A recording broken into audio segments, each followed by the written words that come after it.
Kunjungan Robert Kennedy di Indonesia. Negara Indonesia dan Amerika Serikat memiliki sejarah yang panjang dalam menjalin hubungan diplomatik.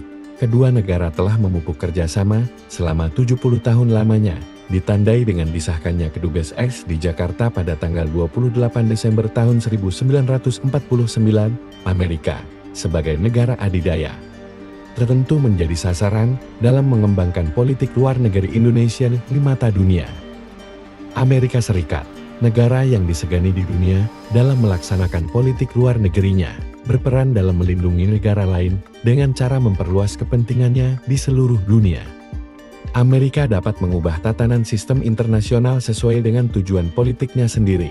Karena pengaruhnya yang luar biasa ini, Indonesia pernah memiliki hubungan diplomatik yang dekat dengan Amerika Serikat, seperti pada zaman Orde Baru, saat dipimpin oleh Presiden Soeharto. Dinamika hubungan antara Amerika Serikat dan Indonesia ini pada akhirnya dibagi menjadi 3 babak, yaitu Orde Lama, Orde Baru, Reformasi, dan setelahnya.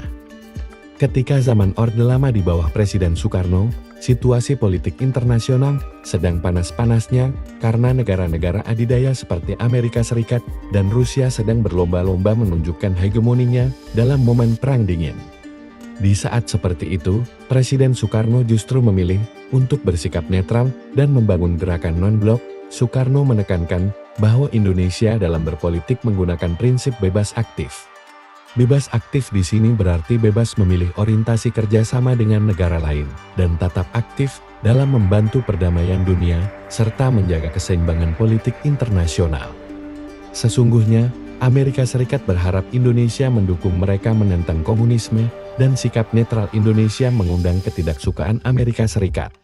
Ketika konflik Irian Barat berlangsung, akibat tidak ditemukannya kesepakatan antara Indonesia dan Belanda untuk berdamai, Amerika Serikat turut membantu menyelesaikan pertikaian Indonesia dan Belanda. Selain itu, Amerika Serikat memiliki kepentingan di kawasan Asia dalam rangka membendung komunis terutama di Indonesia. Amerika Serikat bermaksud menjauhkan Indonesia dari ketergantungannya terhadap Uni Soviet. Sehingga Amerika Serikat bersedia menjadi mediator dalam penyelesaian konflik Irian Barat. Pada 11 Februari tahun 1962, Robert Kennedy berkunjung ke Indonesia. Kedatangan Robert selain ingin membantu Indonesia menyelesaikan konflik Irian Barat, juga untuk melobi Bung Karno agar melepaskan Alen Pokr.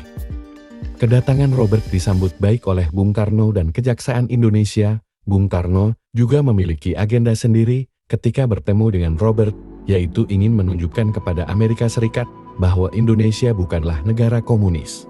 Pada saat kedatangannya di Indonesia, Robert dikawal tidak hanya oleh kepolisian, tetapi juga oleh kejaksaan atas permintaan Bung Karno.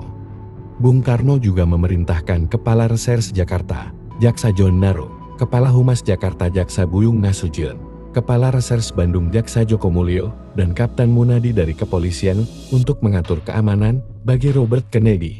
Ketika di Indonesia, Robert juga mengunjungi Universitas Indonesia dan Institut Teknologi Bandung. Saat berpidato di UA, Robert mengalami kejadian yang kurang mengenakan, yaitu ada mahasiswa yang melempar telur busuk kepada Robert. Hampir saja telur tersebut mengenai Robert, untungnya peristiwa serupa tidak terjadi saat kunjungannya di ITB. Di Indonesia ia juga mengunjungi Candi Borobudur, lalu dilanjutkan berkeliling wisata Bali. Setelah kunjungannya ke Indonesia, Robert Kennedy menghubungi elit politik di Den Haag untuk menghentikan konflik dengan Indonesia. Jika konflik berlanjut hingga konflik militer, maka Amerika Serikat tidak akan membantu Belanda dalam menghadapi Indonesia yang didukung oleh Uni Soviet dan Cina. Terima kasih sudah menonton. Jangan lupa untuk komen dan subscribe.